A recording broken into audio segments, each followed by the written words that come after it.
Hello, hello, hello. Welcome. I'm so glad that you guys made it to see another end of another year. I hope you all had a great Christmas, a Merry Christmas, a blessed Christmas, a time for giving, a time for grace, a time for spending with family and friends. I hope it was awesome. I am looking forward to this live. Tonight's live is going to be short. Tonight's Monday music meeting is going to be a quick hit, home run, we out of there. I want to talk about extracting the elements of a composition. So, someone blessed me with a composition. Someone actually went out of their way to send me a song. It's called And Can It Be? I'm looking at the composition as we speak. Hey, I'll let you guys see what I'm looking at. Turn my camera around real quick. So this is what I'm looking at here. This beautiful composition. And I don't know what it sounds like. I've never heard it before, but that's even better for me. I'm glad that I haven't heard it because now when I put it together, I'll see what the composer was thinking after I hear the end result, all of these sounds played out. One of the things I love about music composition is it's almost like a secret code. You're looking at sound right now. That's amazing to me. You're actually staring at sound. And unless you know what these instructions are telling you to do, you won't know what sound this is telling you to make. Love it. So that's what I'm going to be talking about tonight. I want to talk about how to extract the elements of a composition. Well, the first thing that you need to be able to do to extract the elements of a composition is understand how to read. You need to be able to read music. You need to be able to read music composition. You need to be able to comprehend this language that is being spoken to you. I want to talk about the little parts and then try to put them all together. You feels me? You feels me? Talk about the little parts and try to put them all together.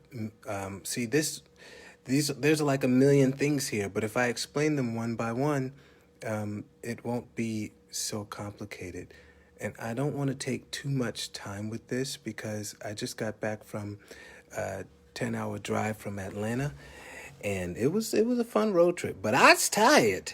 So I want to talk about this a little bit and maybe show you a little bit of how to turn this into something audible. Hey, Roy, how are you? Roy is a master. I don't know. Roy, you probably wouldn't toot your own horn. So I'm going to let everybody know you're a master vocalist and bassist. Is that what they call bassist? Someone who plays the bass? Master. This guy knows how to make the instrument speak, and he has a lot of style and charisma. So how you doing, Roy? I hope you had a Merry Christmas, sir. Thank God that he allowed you to see another one. I'm glad to be here as well. Okay, so let's look at this song. It's called And Can It Be? All right. First thing I see lines. Anyone remember what those lines are called? 5 lines, 4 spaces. I see them here. I see them down here as well. 5 lines, 4 spaces. That's called a staff. Staff has 5 lines and 4 spaces. We're going to break it down little by little. All right, here we go. 5 lines, 4 spaces. Now, how can you remember that there's 5 lines and 4 spaces? Well, how many fingers do you have if you have a normal hand? Not to say that if you have a hand that doesn't have 5 fingers on it, it's not normal. I want to be politically correct here. Don't want to offend anybody. But yes, 5 lines, 4 spaces. You remember what that is? That's a staff. When you see a staff, you're going to see 5 lines. Hey, there goes wifey. Hey, Gordon, how are you? Everybody's popping on. What's up, everybody? 5 lines, 4 spaces. You're looking at a staff. 5 fingers, 4 spaces in between those fingers. 5 lines, 4 spaces on the staff. All right, this first staff, it has a little symbol on it. It looks like an S or a really weird G. Well, it is. It's called the G clef, also known as a treble clef, also known as a high clef. A lot of names for that thing. All right, this G clef used to be originally a big letter G, or a G written in script like that. So that's one of the reasons why they call it a G clef. Here's another reason. You see this line here? That line is going to represent G, the G tone, G note, G key. If I were looking at a piano, I'd be looking, well, I'll show you. You guys mind my craziness. I was here putting together a portable studio.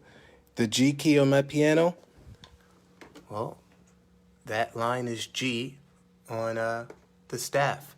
So the G clef symbol happens to wrap around. Look, this little wraparound part is going around that line. So let me draw the symbol, and then we'll take a look at how it wraps around. I know what you're thinking. Wow, what a beautiful work of art. I know. I tried. So look, you see how with this treble clef symbol, it wraps around the G line as well? Oh, whoa, where'd you go? Come on back here. Stop playing. We need you. There it is. You see how it wraps around the G line there as well? The G line is the second line on the treble staff. Now, why am I calling it a treble staff? I just called it a staff earlier. Because once you put a treble clef symbol on that staff, you now have what's called a treble staff, or high staff, or G staff. So if that's G, I can use that as a reference for a lot of things. This is G, then this is F. If that's F on the space, then this is E on the line. So if you guys remember from one of my earlier lives, I was breaking down how to read the staff. I'm going to do a little bit of that because in order to understand this composition, you need to understand all the notes. Come on now, come on, work for me. You need to understand what each line in space represents, what note you should play or sing. All right, so I'm going to try to break this down for you guys really quickly. Now, when you have a treble staff and a bass staff together, you have something called a grand staff. Now, what's a bass staff? A bass staff is a staff that has a bass clef symbol on it, also called the F clef symbol, also known as the low clef symbol. And notice how the F clef symbol has two little dots. Can you guess what note that is, those two dots? Well, if the treble clef symbol wraps around the G line, then the bass clef symbol wraps around the... Okay, here's another clue. This is called the G clef. This is called the F clef. The G happens to be right there. The F happens to be ding, ding, ding, right there. F.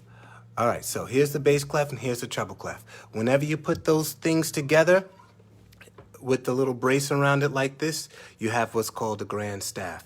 Now, this is similar to a grand staff. Only thing is it doesn't have a brace connecting them together. That's because this is not particularly written for a piano. Even though a piano can play these notes, you would need 2 fingers in your left hand and 2 fingers in your right hand. The left hand would play the bass clef notes. Come on now, what you doing? Get on back here now. And the right hand would play the treble clef notes. So everything that's on the treble staff or treble clef staff will be played with the right hand, and everything on the bass clef staff will be played with the left hand. But when you have something like this, you don't have that brace, this is actually written for voices. How can you know that? Well, you see these words? They're meant to be sung. So these parts are written for the voice to sing. So it looks like something written for a piano, but it's actually written for the voice. It doesn't have that brace. That's one way you know that. And then also you have these lyrics. That's another way you know that. So why the separation here? Why have some notes on one staff and other notes on another staff? That's right, Gordon. It is the F clef. All right, so why have some notes here and some notes there? This is for all the high voices. So everything on this is going to be sung by sopranos and altos. And everything on this will be sung by a tenor, a baritone, a bass. Now, usually tenor parts go up here on this treble staff as well. So let's look at this. We have how many notes vertically aligned for the first part of this? Let's take a look. There's one note there. Do you see the little note head? This is a note head. It looks like a circle. The circle is complete, not like the one I just drew. And then you have a stem. So you have a note head, and I drew a terrible one. Let's draw a better one here. A note head and a stem. Okay, but you see there's more than one note head. So we have a longer stem with two note heads on the same stem. All right. So these parts are I'm going to assume, because there are 4 notes vertically aligned together, that they are going to be sung by soprano, alto, tenor, and bass. All right, that's what I'm going to assume. At least it seems like from what I'm looking at, that's what the range is going to be here. I can already see in the first line, the highest note is a D5, right? Here it is right here. It's the highest note on this staff. Let's look a little further just to double check. Yes, on the first line, the highest note on the staff is a D5. So on my piano, it'd be about right here or right here, since I have a short piano. And it would sound like this. Pretty high, right? Some of y'all can hit that easy. Some of you can go way past that. Like Melody Ray, she'd go up to the sky. Come on, Melody, don't lie now. You know you can go up to the sky. All right, now let's look at the lowest note on the bass staff. The lowest note appears to be written on the space right under the staff. Yeah. There we go. See that right there? It's right under the staff, the space right under the staff. That's going to represent the note F. Now, if you want to hear how low F sounds something like this. F, F. So now we all the way over here, right? We all the way over here. Sorry, wrong note. There we go. F. So there goes our F, right? And we have our D all the way over here. So you see the range that the parts are covering? From here all the way to here. That's a pretty wide range. And guess what? I'm going to sing all of those notes for you. Eventually. Now, right now I'm just teaching you how to read this, okay? Now, some of you are like, I don't know how to, some of you have never read music before, so when you see composition, you don't know what to do. Some of you have, and you have little methods to remember the lines and the spaces on the staffs. I'm going to show some of them to you. Many people, when they first learned to read staffs, they learned it like this. The lines represent E, G. Some of you already wrote this in the chat. E, G, B, D, F, right? And we were taught to say, every good boy does fine, or empty garbage before dad flips, or Elvis goes boogieing down freeway, or every girl's bikini doesn't fit, and a lot of other unholy things. So you were taught to remember the lines that way. And then you were taught that the spaces are face. Many of you who know this for the treble staff have remembered or learned it that way, right? Now, if you forgot this technique, if you didn't remember those letters, there's still another way you can figure out all of what we just did. And we can do that by first understanding something else about the grand staff that will help us on our journey to figuring out the lines and the spaces. I think we did this last time, or the first time I went live with you guys. I think we did this. So when you have a grand staff, you have a treble clef and a bass clef that kind of got married and decided they'd build a happy home called the grand staff, right? And they have something in common. That thing that they have in common is middle C. Middle C, they have that in common, all right? When you're learning to read the staff, one of the ways you can learn to read the staff is just first by practicing where C is on the staff. If I write C closer to the treble staff, I intend to have the pianist play it with their right hand. Okay, if I write the C closer to the bass staff, I intend to have the pianist play with their left hand. Treble clef or treble staff will play the right hand with the right hand. Bass staff will play with the left hand. So C, when written closer to this staff, is played with the right. When written closer to this staff, it's played with the left. It's just a way of separating so you can use more space, right? Now, if you know that they're both married to C, right?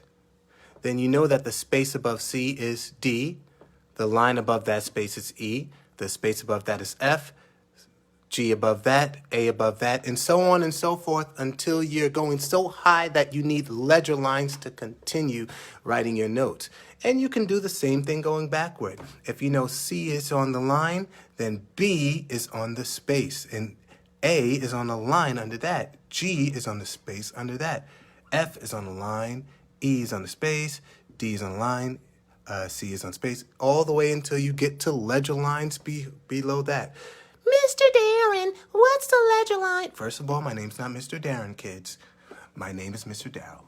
Now, a ledger line is when you need an additional line because you no longer have room on your staff to include the notes that are going to be above or below it. Thank you, Mr. Donald. My name is Mr. Darrell, kids.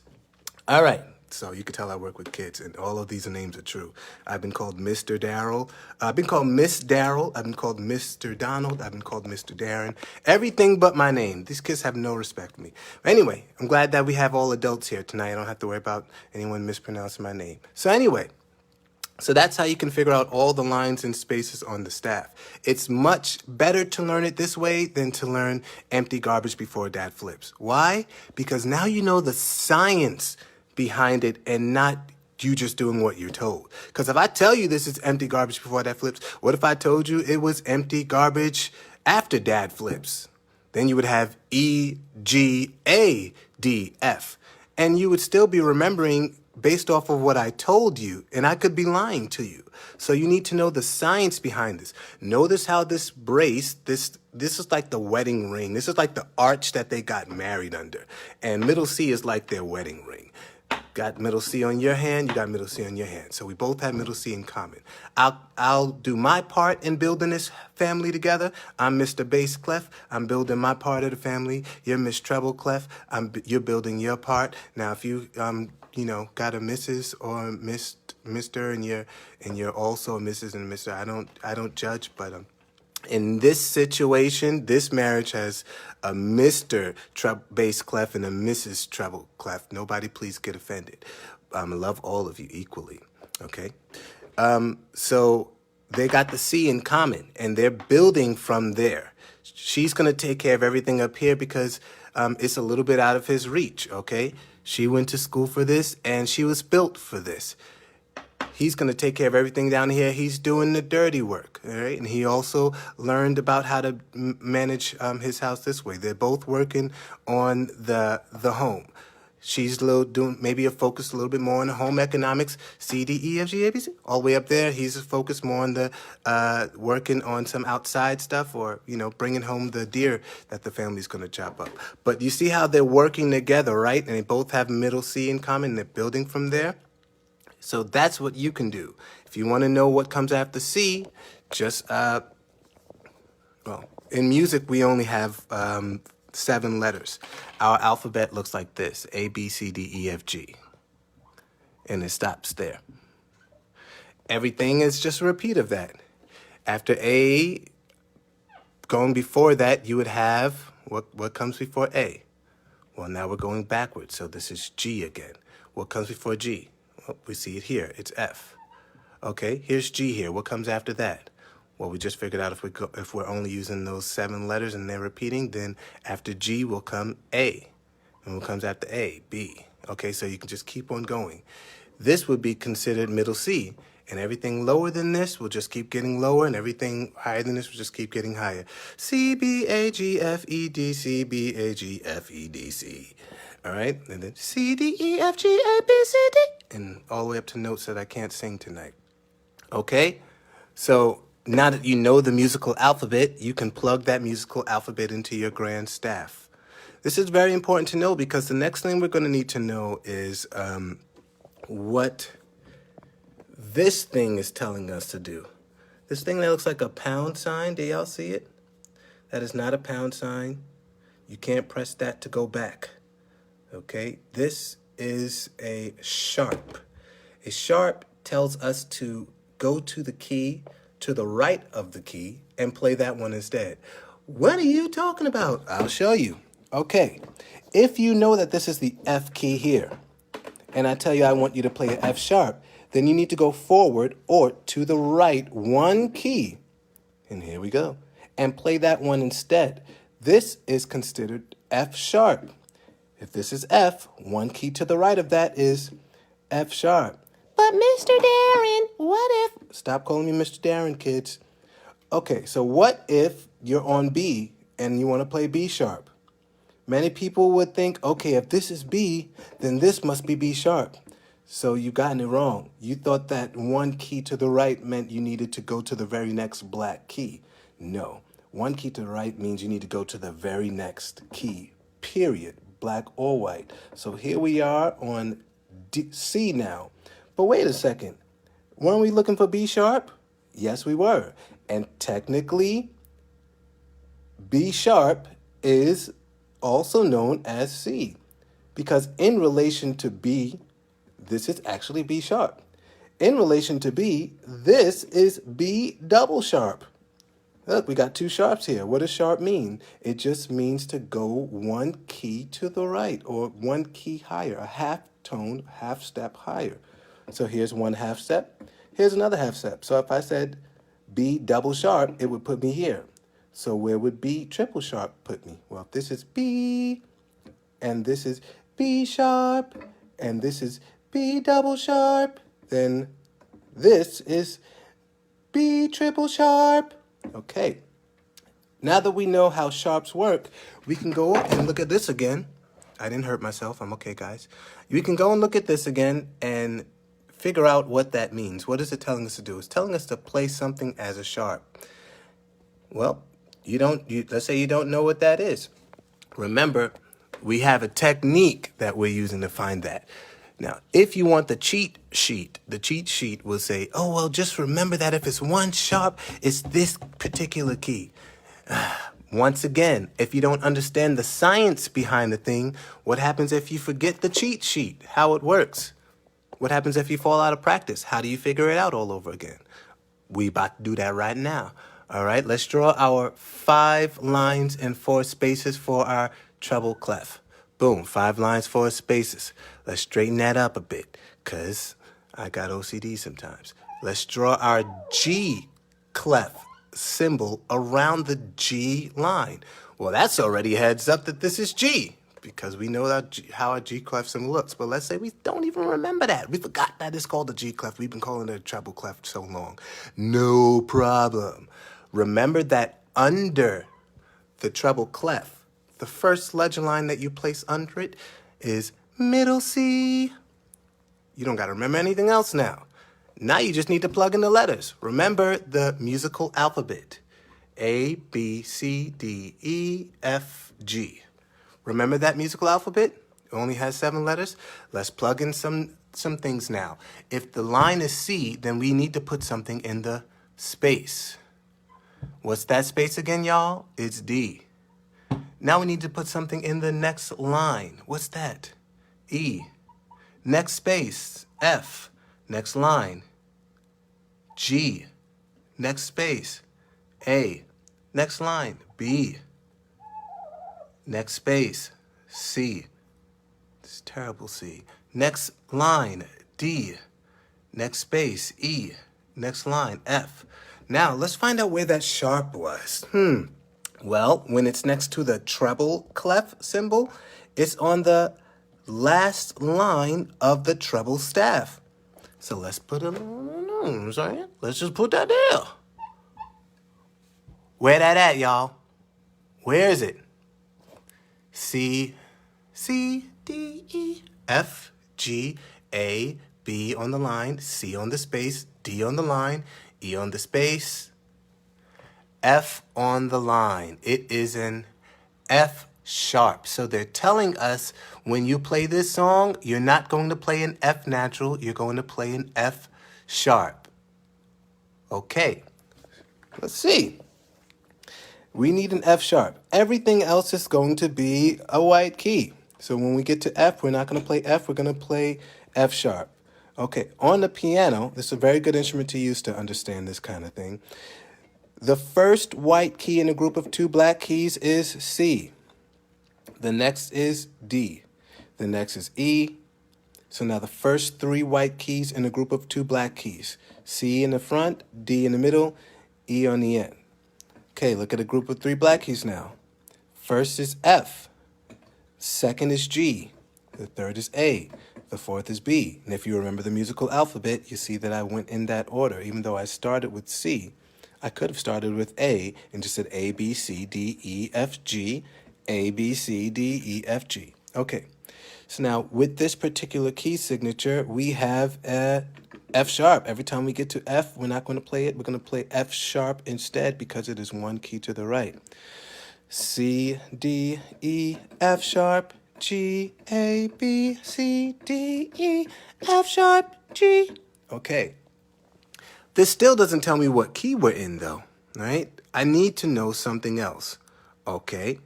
So when we're talking about key signature, we're really referring to a major scale. Let me show you what I mean by that. In a major scale, you need a certain order of steps. Does anyone remember the steps? I think I talked about this the first time too. We can figure out the steps. Let's start from C. C will tell us what steps we need to play a major scale because these white keys are a major scale if you start from C as your foundation.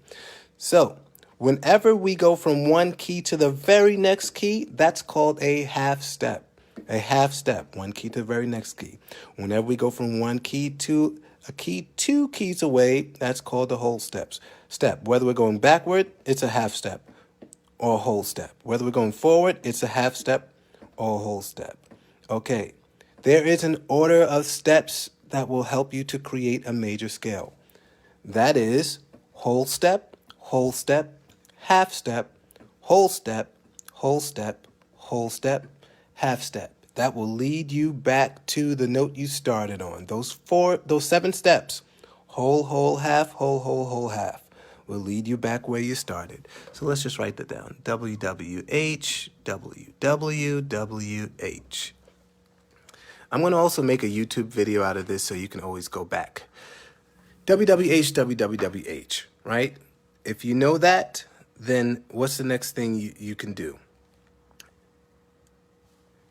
If we have a sharp here, and everything else is supposed to be a white key, now we have to figure out where in the order of steps this sharp lies. Well, from here to here, remember this is the only black key that we're pressing because everything else happens to fall on a white key, right? So from here back to here, what kind of step is that?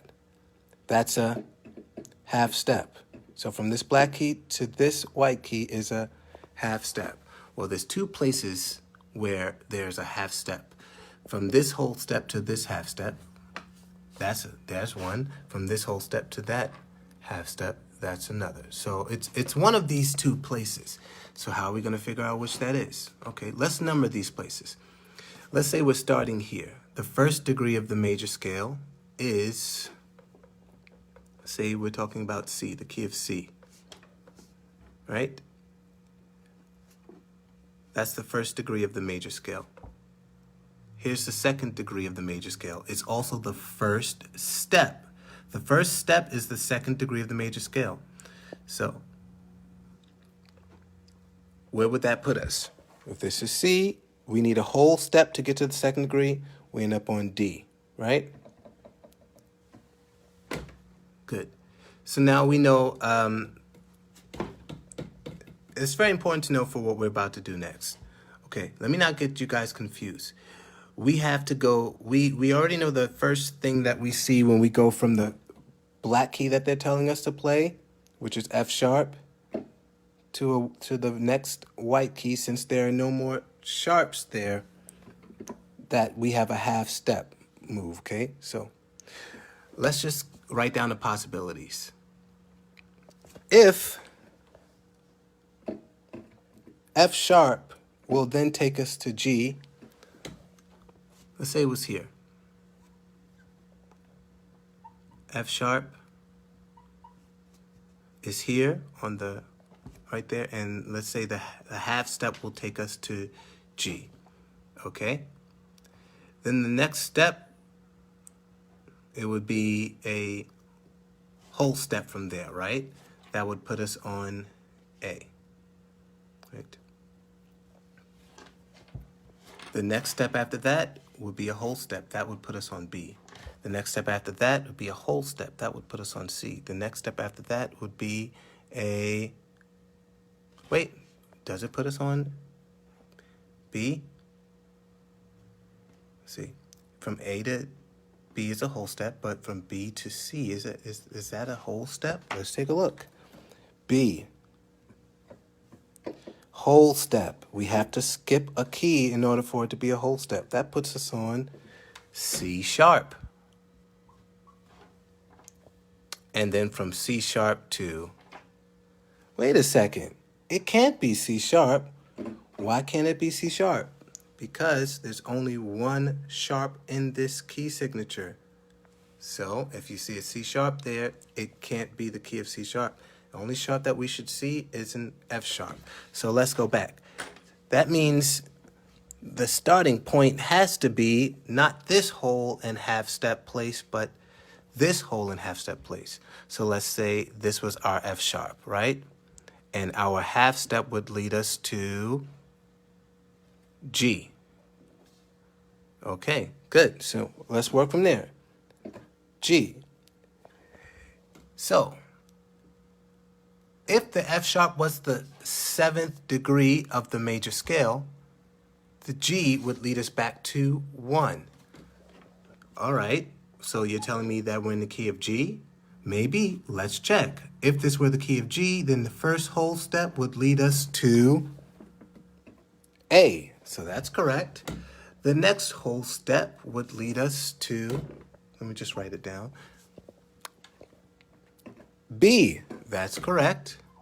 The next half step would have to lead us to C, because remember, we only have one sharp in this key signature. Well, let's go from B to C. Half step led us to C. That's correct. The next thing would have to be a whole step, and it would have to lead us to D natural, because there's only one sharp here. So we're on C. A whole step will lead us to D natural, so that's correct. The next thing has to be a whole step again. So we're on D natural, we need a whole step. Skip a key. There it is. We're on E natural. Right? The next thing would have to be another whole step. So from E natural, one whole step will take us to F sharp. Boom. We found the key of this song using our knowledge of the order of steps and using our keyboard here to show us what those steps actually look like. So this song is in the key of G because everything here checks out. If we apply the order of steps to G as our tonal center or our starting place, we have G, G, whole step, half step, whole step, whole step, whole step, half step. And we end up only playing one sharp key. Everything else happened to be a natural key. And it wasn't an accident. It worked because we applied the order of steps to the key signature, to the key that we were trying to determine is the key or not. And it happened to be G. G worked out with this order of steps. So whenever we see a key signature that only has one sharp in it, and that is F sharp, We're talking about the key of G. So this song is in the key of G. This key signature tells us that every time there is an F to play in this song, unless there's an instruction that says don't play an F sharp, we will play an F sharp instead of an F. Well, here's where F would be, right here. The first space is F. Instead of playing F, we're playing an F sharp. Why? Because key signature tells us that every time there's an F to play, we need to play an F sharp instead, which is one key forward or to the right of F on our piano. It's also one half tone higher or half step higher in pitch for our voices. So if this is F, F, a half step or half tone higher is F sharp, half step. Got that? Now that we know that, we can move forward. We know what key signature is now. And if you're not sure, hey, I can always explain a little further in a private lesson. I know I went through that really fast. But the other thing that we need to know in order to do this song correctly is time signature. Oh, but before I talk about time signature, very quickly, it works the same way for the bass clef. Except, remember, the notes on the lines and the spaces on the bass clef are not exactly the lines and spaces on the treble clef.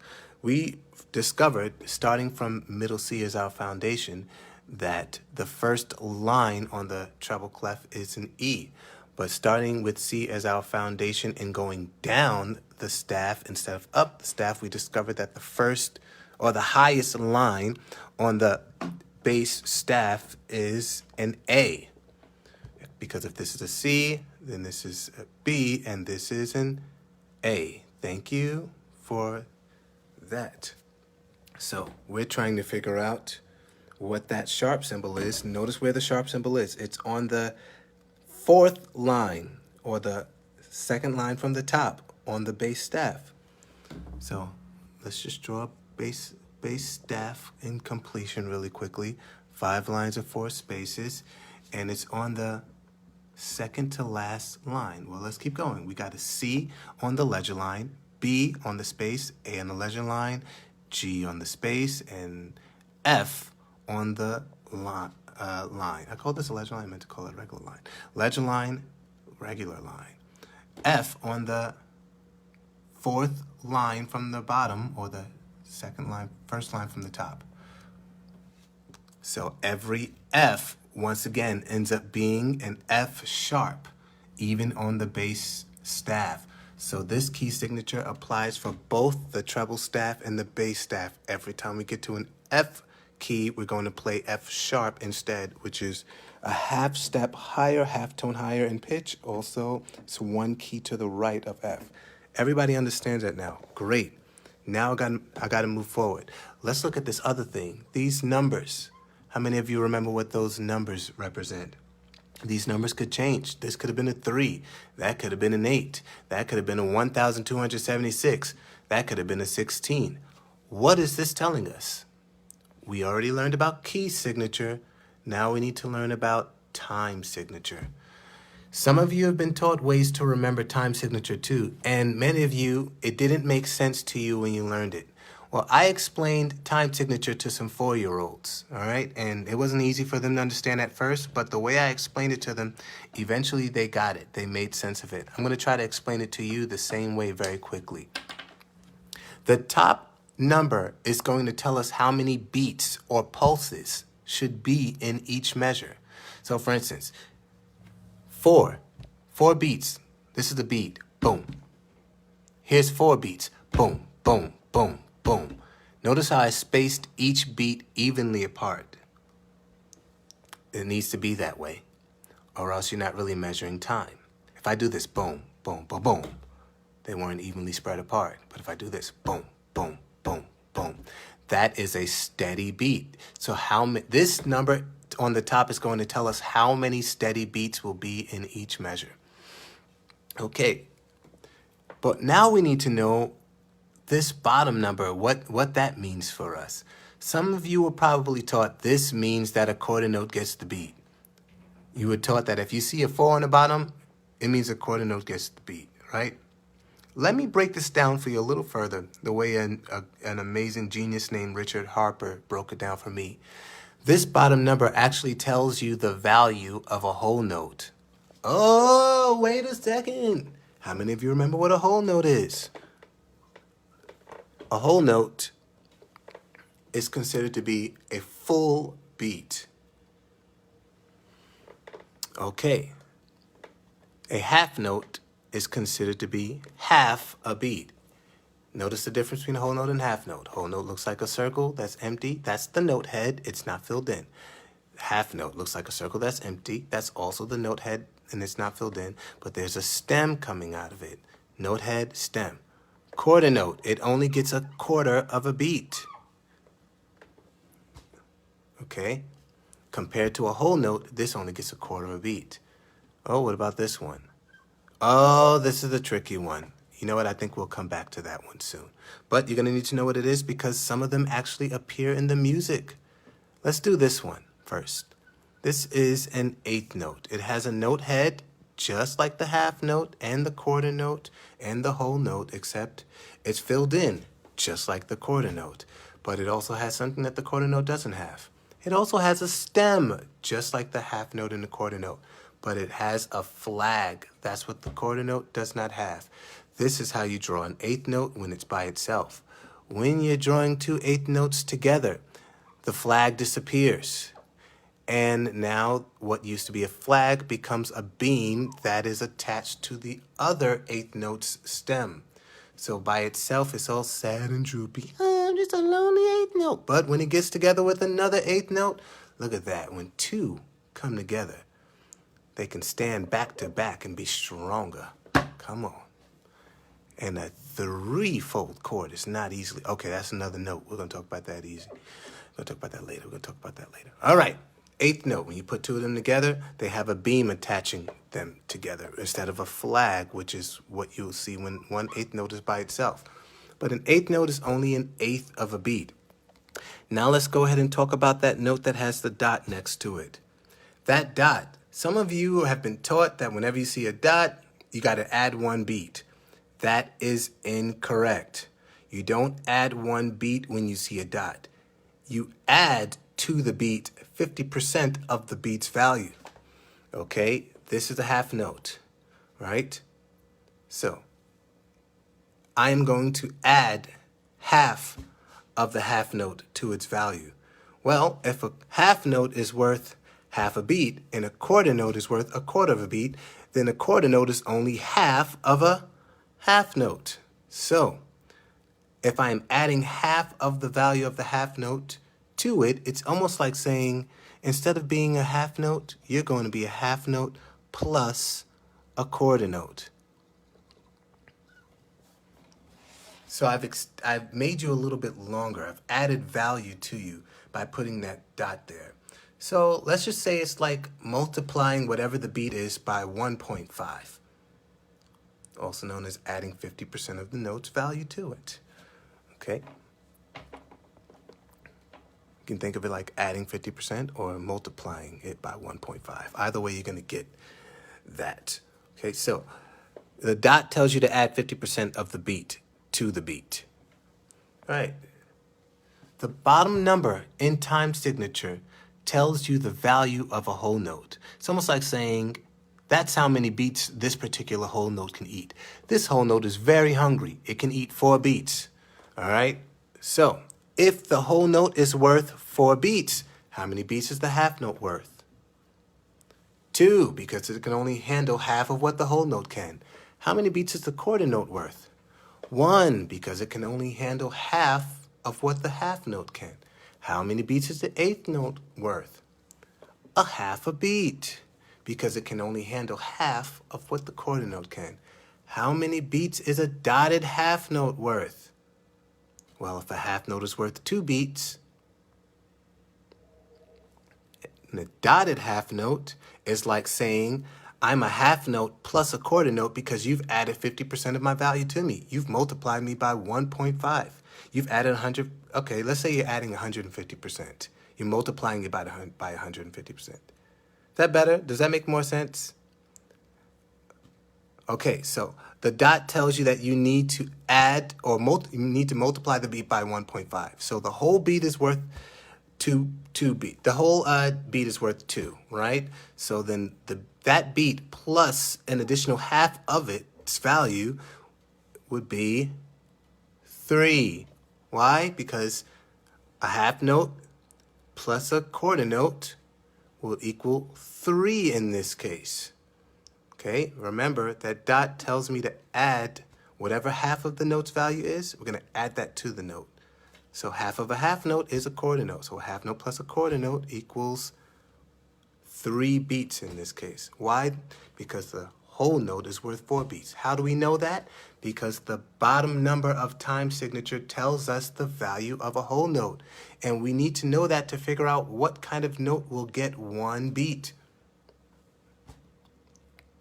So when people say the top number of time signature tells you how many beats per measure and the bottom number tells you what kind of note gets the beat, what they're really telling you about the bottom number is the value of a whole note. Because a whole note is not always going to equal 4 beats. This time signature can change. Let's say the time signature, just for fun, was 378,426 beats per measure. And the value of a whole note was, I don't want to do this, it's going to be too much math. The value of a whole note, I'm really not going to kill myself here. 2. Value of a whole note is 2. So if a whole note is worth 2 beats here, then a half note is worth 1 beat. So how many beats would fit in each measure? 378,426 beats would fit into each measure. And the whole note is so greedy that it is worth 2 beats by itself. How many whole notes could you fit into a time signature like this? Well, what's 378,426 divided by 2? There's your answer, whatever that is. Let's ask Siri because I'm not about to do that math. Hey Siri, what's 378,426 divided by 2? 185,213 beats can fit into each. 185,213 whole notes can fit into each measure. Does that make sense? Probably too big of numbers for some of you. You're probably saying, I hate math. Well, the simpler version of understanding time signature we already learned. Most of you have seen time signature that looks like this. 4 beats in each measure. The value of a whole note is 4 beats, which means a quarter note is worth 1 beat here. So if that is the case with this time signature, then I can do this. Look at that. Remember, 4 beats can fit in each measure. And here I'm drawing quarter notes. How many quarter notes can fit into each measure? Well, if the value of the whole note is 4 beats, then the value of a quarter note will be 1 beat. That means I can fit 4 quarter notes into each measure because each one is worth 1 beat. All right, next one. One more. You guys got this. Don't get lost yet. About to move on from this. The value of a whole note is 4 beats. How many half notes can fit into each measure? Well, if the whole note is worth 4 beats and only 4 beats can fit in each measure, let's find out how many beats a half note is worth. Whole note is 4, half note is 2. There can only be 4 beats in each measure, and the half note already eats up 2 of them by itself. That means we can only put 2 half notes in a measure before the measure is full of beats. No more beats, please. Thank you. I've had enough. one more note that I got to do here because we're going to find it in this composition. This composition has a dotted quarter note because they don't like us. They wanted to make these difficult numbers. Okay, well, if a quarter note is worth 1 beat, my voice going. If a quarter note is worth 1 beat and the dot increases the value of the note by 150%, right? If you're thinking about it in math, it's like multiplying 1 by 1.5. The quarter note is worth 1.5 beats when you put a dot next to it. So if a quarter note's worth 1 beat, then a dotted quarter note is worth 1.5 beats. So then how many dotted quarter notes can we fit into one measure? Each measure has to have 4 beats, right? Dotted quarter note, that's 1.5 beats. Let's put another one there. 2 dotted quarter notes. How many beats do we have now? We have 3 because 1.5 here and 1.5 here. What do they equal when you put them together? 3 because 2 halves make a whole. So we have 3 in total. 1.5 here, 1.5 here. What happens if we draw another dotted quarter note? Guess what? That's 1.5 beats. How many beats do we have in total now? 1.5 here, 1.5 here, that's 3, plus another 1.5, we have 4.5 beats. That's too big for our measure. 1.5 plus 1.5 plus 1.5 equals 4.5. So this is too big for our measure, right? So our measure kind of got stopped before it could add that. Let's get rid of this dot. What do we have now?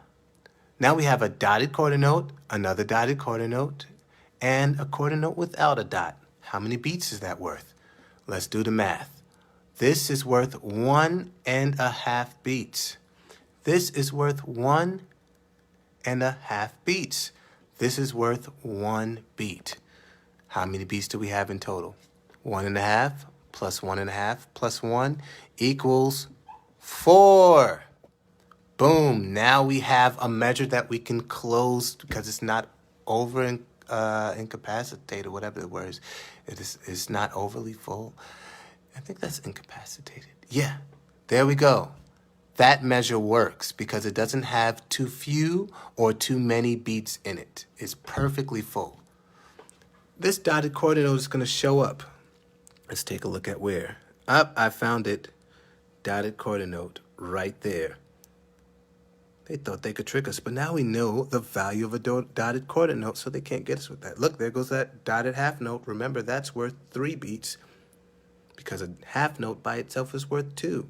The dot is going to add 50% to the value, so we're going to end up with 3 beats now. All right. Another thing we need to know for this composition is what those lines are there. What are those lines? Right? In music composition, those lines are called slur marks. A slur mark is a line that connects one note head to another, one note to another, but doesn't add the amount of beats. What it means is you're going to connect them. You're gonna kind of turn this into a phrase. So instead of playing a short and disconnected note, you're going to play a long note that ends where the other one begins. So notice how the line is going from one note head to the other note head. Let's zoom in a little bit. See that? That means when we get to that particular note, we're gonna hold it a little bit longer until we get to the next note. Then we're gonna play the next note. So if you're not sure what that means, imagine this. If we didn't talk with the slur, what would our speech sound like?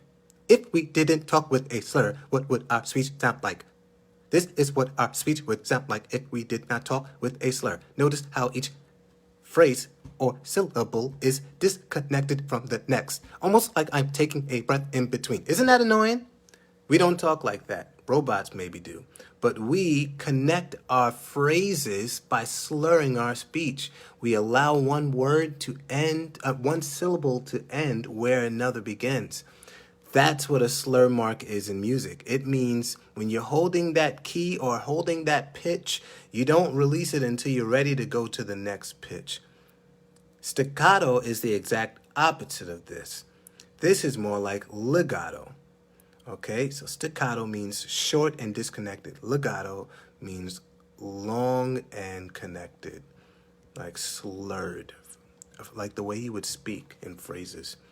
So if you understand what that is now, you can look. Let's look at the word that's over. For the first line, I see, okay, died he for me. Way to go. Get back here. Okay, here it is. I see, died he for me. And then there's a slur. Come here. Where is it going? Where is it? Keep running away.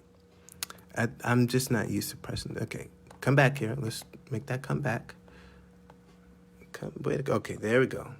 Why does died he from me keep running away? All right, so let's look at died he from me. Hold half note, so hold it for 2 beats. Quarter note, hold it for 1 beat. Quarter note for 1 beat. Half note, and then a slur. So we're going to hold this for 2 beats and then go to this note. Look, there's only one word that has 1 syllable that we're connecting for 2 notes. So it's really clever that they put, or it makes a lot of sense that they put a slur there to let you know you're holding the same phrase or syllable, connecting it to a new pitch. So this G is here. G! And this F, remember, it's not F natural, it's F sharp because our key signature. F sharp! So we have G, F sharp, followed by D.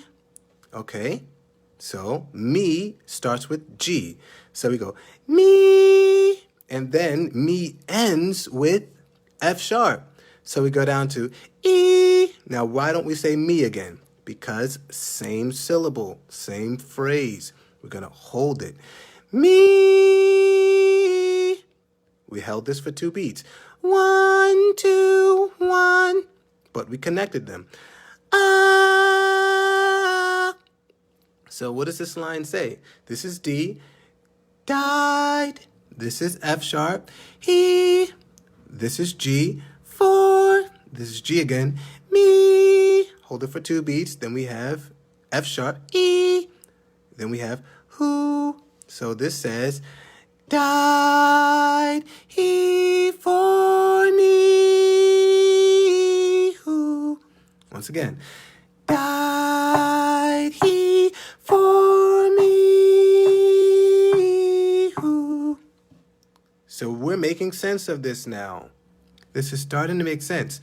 And if we do this with everything we have here, we will have an idea of what this song should sound like. All we have to do is apply everything we learned.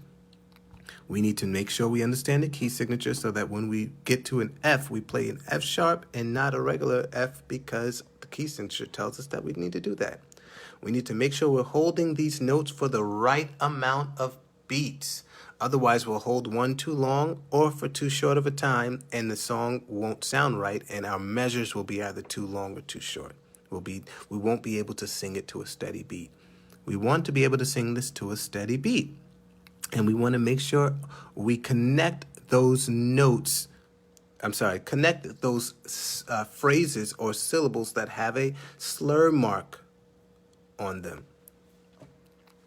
What else do we want to make sure? We want to make sure that we know what each line and space on both the treble staff and the bass staff represents so that we can sing the right notes for them. And one more thing we want to learn, maybe even 2, we want to learn about rests. This is called a quarter rest. For the same length of time that you would hold the quarter note, which is 1 beat in this case, that's how long you're going to hold no notes, which is 1 beat in this case. So we're going to do nothing for 1 beat. Look at this one. This one is called a half note rest, or half rest.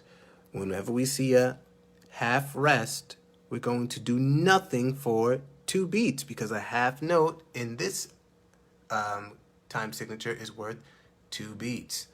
So we're going to do nothing for 2 beats. Then this other thing here, you see that refrain? In music composition, refrain means, it's like saying chorus. It's the part of the song that's going to repeat itself. Notice how we have 4 lines of literature here, and each time it's saying something different. So the refrain is the thing that's going to be the same every time. So you're not going to need to change that. Does that make sense? So have you ever heard a song where the verses are different but the chorus is the same and everyone can't wait for the chorus because it's the part of the song they all know and they don't have to fake like they know the words for them? Yeah, that's because the chorus refrains or repeats itself, whereas the rest of the song may be different every single time. So this is what I'm going to do for you guys in closing. The next time you see me, I will hopefully have all of these voices sung out and recorded individually, and I'll let you hear what each line sounds like by itself, and then I'll let you hear what all 4 lines or all 4 parts, because as you can see, there are notes that are vertically aligned. Whenever notes are vertically aligned or on the same stem, it means they should be played at the same time. So this G, this B, this D, and this G need to happen all at the same exact time. Notice how they're all half notes. They're all going to be held for 2 beats. Notes that are vertically aligned or on the same stem, which is called a note cluster, are going to be played at the same time or sung at the same time. Everything else will be sung based on the note value, or how many beats the note is worth. I'm going to put that together for you guys and let you see what this sounds like next week. All right, if God graces me to see 2022. Hey, come on, somebody. All right, I hope you guys learned something from this. Before I put a rest to this, do we have any questions? I want to give you guys a chance to ask a few questions. At this time, we are taking questions. I will talk to stall for you a little bit to see if your questions come up, but please ask your questions now. Shout out to my mom for these amazing headphones that I still don't know exactly how to work or what to plug into yet, but we're going to make some beautiful things happen with these headphones. Thank you, Mom. You're amazing. You always spoil me. I never grow old with that woman. I'm always going to be her 5-year-old waking up on Christmas morning and saying, "Oh my God, presents!" But at least now I can do nice things for her too. But yeah, these headphones are credit to that lady that loves me a lot.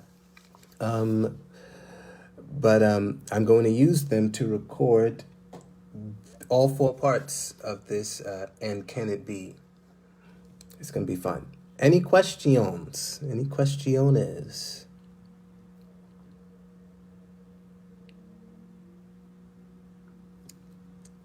Thank you, Vladimir. Thank you. I don't know what good work you're talking about, sir. I didn't do nothing. I didn't do nothing. But if it's a good work, then I'm glad that I'm doing something good and that's helping people and adding value to them. A lot of people want to learn to read music, but they're intimidated by it. I bet just watching this video and going back to the parts where I was starting just with learning about what a staff is can help someone get to the point where they're able to read all of this. But yeah, please, if you're watching a replay of this video, where you'll be able to also find it on YouTube soon, paste a question or any comment where I can see it. If you have a song that you would like to see me break down, maybe the song doesn't look like this. Maybe it's not a composition. Maybe it's just a recording. You want me to go to YouTube, send me a YouTube link and say, this is the song I want you to break down. Tell me what this part is doing. What is going on with the melody of this song? How are they leading this melody this way? How are they singing those notes? Or what are the harmonies in the background? What are the background singers doing? Or what chord progressions are the musicians playing? Like, what's going on there? I'll break it down to the best of my ability. My breakdowns are not always 100% accurate because I'm relying on my ear training to tell me what I'm hearing and to tell you how to best replicate that sound. I'm not relying on something that tells me exactly what to do. Okay, and sometimes the ears can be a little imperfect, but I can definitely show you how to use what we've been learning in the first. By the way, what I've been teaching with the perfect pitch stuff, like the perfect pitch exercise or challenge, and the pitch problems videos that I posted, all of those are to get you to the point where you can hear a song and tell and know what's going on in the song and even show other people. The same way I will do for you when you guys send me a recording of some kind.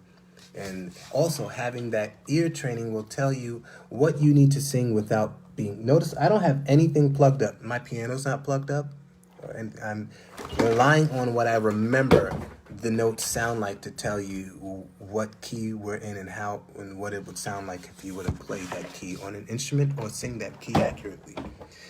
And those pitched, all that pitch stuff I was talking about in these last few weeks is what got me to the point where I can do that. And it will get you there too, I believe, if you live with the practice.